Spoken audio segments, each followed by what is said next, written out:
Dharavi police ने पकड़ा डकैती करने वाले गिरोह के अपराधियों को। धारावी टी जंक्शन पर जियो टेलीकॉम कंपनी के कर्मचारियों को रात के 2 बजे के समय 8 लोगों ने चाकू दिखाकर उनके पास से कंपनी का OTDR मशीन, जिसकी कीमत 80,000 रुपये और 7,000 रुपये के मोबाइल व सोनी कंपनी का ब्लूटूथ कुल मिलाकर 87,000 रुपये मूल्य के सामान लूटकर फरार हो गए। मामला धारावी पुलिस में दर्ज होते ही इस लूटपाट CCTV की मदद से जाँच शुरू हुई। इसमें शामिल चोरों की पहचान धारावी और अंटाफिल से 2 चोरों को गिरफ्तार कर बाकी के आरोपियों को नाला सोपारा होने की जानकारी मिली। धारावी पुलिस के वरिष्ठ पुलिस निरीक्षक रमेश नागरे, गुने प्रकटीकरण के सहायक पुलिस निरीक्षक अमोल चौहान और उनकी टीम ने इस लूटमार करने वाले गिरोह को पकड़ा। इस बारे में अधिक जानकारी सहायक पुलिस निरीक्षक अमोल चौहान ने दी।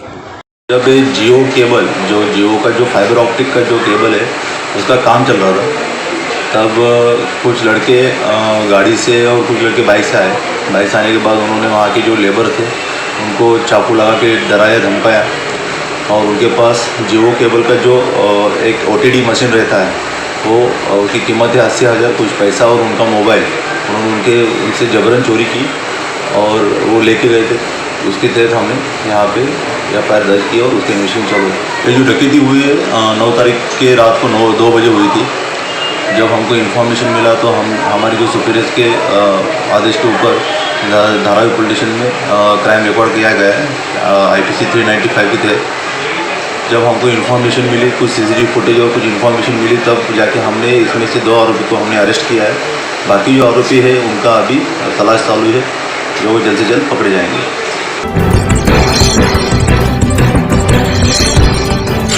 नाम तमिलनाडु पार्टी के कार्यकर्ताओं ने किसानों के समर्थन में निकाला धारावी में रैली। इस रैली में नाम तमिलनाडु पार्टी के कार्यकर्ताओं ने अपने हाथों व गलों में भाजी की माला लटकाकर केंद्र सरकार के खिलाफ नारे दिए और किसानों के समर्थन में दिल्ली तक जाकर अपना विरोध प्रदर्शन करने की बात कही। इस बारे में अधिक जानकारी नाम तमिलनाडु पार्टी के धारावी के अध्यक्ष ने दी। महाराष्ट्र का लीडर है ये किसान लोग को अगेंस्ट जो कानून जो लेके आ रहा है मोदी गवर्नमेंट, उसके खिलाफ हम लोग अगेंस्ट कर रहे होते, क्योंकि ये कॉरपोरेट कंपनी इसमें आ जाएगा तो अभी ऑलरेडी किसान लोग बहुत नुकसान में है, तो उनको खाने का, पीने का, जीने का कुछ है ही नहीं है। अभी ये देश में ऐसा है कि खाना नहीं रहेगा तो कोई जिंदा नहीं रहेगा। लेकिन यहाँ पे जो भी कंपनी है, अगर मोबाइल कंपनी, कार कंपनी, सब लोग करोड़पति बन जाती है, लेकिन किसान लोग अभी भी भिखारी जैसा ही रोड पे रहता है। तो उनका हाथ में जो है थोड़ा, वो भी इन लोग कॉरपोरेट कंपनी के साथ उनको गटर पे मतलब क्या बोलेगा, उसको नीचे गिराने के लिए कोशिश कर रहे हैं। अभी इनको नुकसान कौन भरेगा? अभी बारिश आएगा, भूकंप होएगा, उसमें अगर किसान को नुकसान होएगा तो वो कौन भर के देगा? ये प्राइवेट कॉरपोरेट कंपनी भर के देगा? नहीं देगा। तो कानून में ऐसा लिखा है कि कल अपन कोर्ट में जाके कुछ नहीं कर सकता है। अगर किसान लोग पैसा नहीं देगा उनको तो 10% इन लोग को देता है, सर उसको नहीं देगा तो फिर उनको ज़मीन उनको कॉरपोरेट कंपनी को देना पड़ेगा। इसके लिए ये कानून को रद्द करने के लिए हम एक आंदोलन कर रहे हैं। मेरा भाई है अंतोनी तमिलन, ये मुंबई महानगर का लीडर है, और मेरा करना भाई है, ये मुंबई नाम तमिलनाडु पार्टी का सेक्रेटरी है, और वो तो एक जगह का लीडर है वो। तो अभी हमारा ये अगर आगे जारी रहेगा, हम दिल्ली भी जाके आया, अभी वापस 24 तारीख को हम दिल्ली जा रहे हैं, तो हमारे पार्टी के लीडर चंद्रमलन सीमान भी वहाँ पे आने वाला है, तो हम इसको ऐसा छोड़ेगा नहीं है। शिक्षा विभाग ने घोषणा की कि सरकार ने 5वीं से 8वीं की कक्षा के लिए स्कूलों को फिर से खोलने की योजना बनाई है और जल्द ही राज्य के स्वास्थ्य विभाग द्वारा इसकी स्वीकृति देने के बाद इसे लागू किया जाएगा। मामले की जानकारी स्कूल शिक्षा मंत्री वर्षा गायकवाड़ ने साझा की। राज्य में स्कूल, कॉलेजों और शैक्षणिक संस्थानों में चल रहे कोरोना वायरस महामारी के कारण बंद हो गए और सरकार सुरक्षा कारणों से समान बताते हुए आशंकित थी। हालांकि राज्य सरकार ने हाल ही में कक्षाओं को 9 से 12 के लिए फिर से शुरू करने की अनुमति दी। जिला कलेक्टरों और स्थानीय अधिकारियों को अपने संबंधित क्षेत्रों में कोविड-19 की स्थिति को ध्यान में रखते हुए उसी के बारे में निर्णय लेने के लिए कहा गया। मंत्री वर्षा गायकवाड़ ने मीडिया को संबोधित करते हुए कहा कि स्कूल शिक्षा विभाग विकल्पों पर विचार कर रहा है और जल्द ही स्वास्थ्य विभाग के अधिकारियों के साथ चर्चा की जाएगी। इसके अलावा मुंबई, ठाणे, पुणे और नासिक में स्कूलों को फिर से शुरू करने पर पूरी तरह विचार किया जाएगा, क्योंकि कोविड-19 के मामले बढ़ रहे हैं और अधिकारियों इस संबंध में स्कूलों और अभिभावकों तक पहुंच गए हैं। और रिपोर्ट के अनुसार नागरिक निकाय को कक्षाएं के शुरू होने से पहले शिक्षण और गैर शिक्षण कर्मचारियों का RT-PCR परीक्षण करना होगा। आंकड़ों से पता चलता है 23 नवंबर 2020 को राज्य के 25 जिलों में फिर से स्कूल खुलने वाले स्कूलों में 3 लाख से अधिक छात्र शामिल हुए हैं।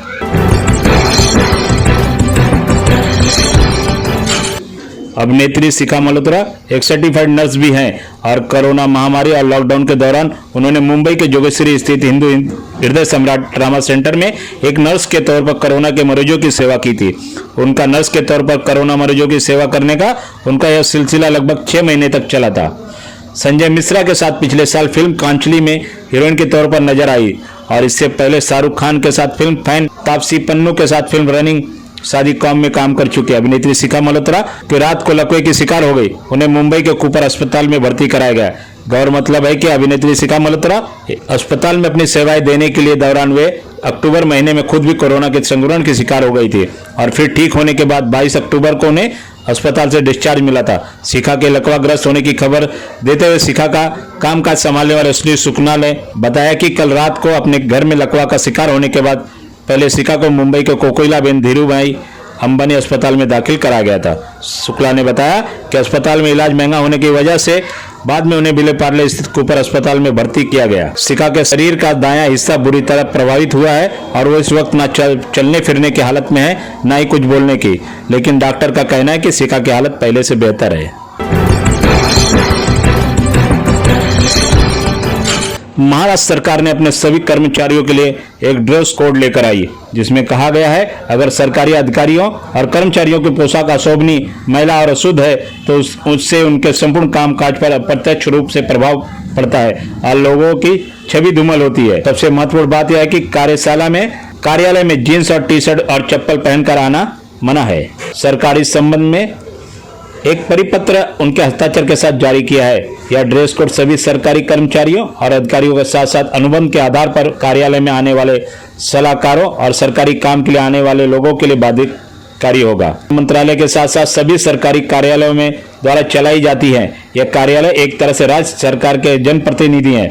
इन कार्यालयों में आम नागरिक, जनप्रतिनिधियों, उच्च पदस्थ अधिकारियों द्वारा काम किया जाता है। ऐसे मामलों में सरकारी कार्यालयों के अधिकारियों और कर्मचारियों के पोशाक राज्य सरकार के प्रतिनिधि के रूप में बहुत महत्वपूर्ण है। रिश्तेदारों की पोशाक से प्रतिष्ठान के एक विशेष छाप जो वो काम कर रहे हैं वह आने वाले अंगूठों पर पड़ता है। इसलिए ड्रेस कोड तय किया गया है ताकि सभी की ड्रेस सरकारी कार्यालय के अनुरूप हो। सरकारी कर्मचारी के लिए सभी अधिकारी और कर्मचारियों की दैनिक पोशाक उचित होनी चाहिए।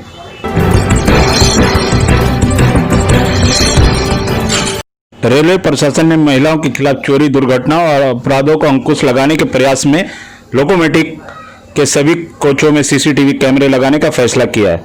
यह निर्णय 2 साल पहले अधिकारियों द्वारा लिया गया था, जिसके कारण पश्चिमी और मध्य रेलवे के 260 इंजनों में से केवल 85 इंजनों में कैमरे के साथ फिट किया गया था।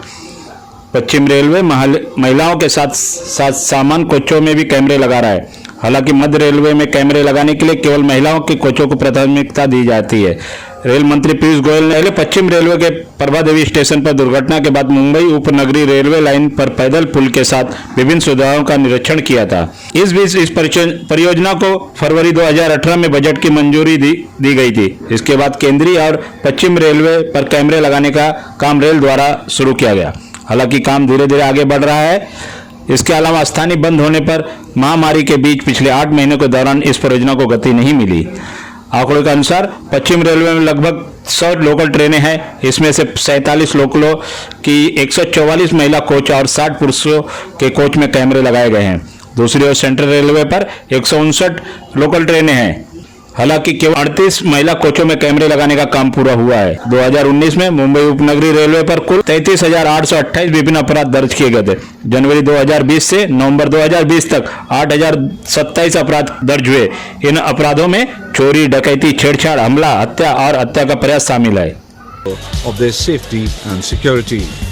सिक्योरिटी देखिए कितनी ज़्यादा हो गया, सीसीटीवी कैमरे इतने ज़्यादा लग गए हैं कि कोई भी कोई गलत काम नहीं कर सकता। बहुत अच्छा काम किया है सरकार ने, ये सीसीटीवी लगाना वो सब स्टार्ट किया है, क्योंकि बहुत टाइम डब्बे में क्राइम भी होते हैं और बहुत जन भी घुस जाते हैं इसमें, तो पता चलता है कि क्या हो रहा है यहाँ पे, क्या नहीं हो रहा है। काफ़ी टाइम ऐसा होता है कि हम रात में लेट टाइम पे ट्रैवल करते हैं अकेले, सो क्राइम रेट, रेप केसेस वगैरह काफ़ी कम हो जाएंगे। काफ़ी सेफ है। जो भी अगर कुछ प्रॉब्लम हो गया, कुछ क्राइम सीन हुआ तो वो रिकॉर्ड हो जाएगा और उसके एविडेंसेस रहेंगे। सो बेसिकली एक प्रूफ हमारे पास रहेगा अगर हमारे साथ कुछ गलत होता है तो।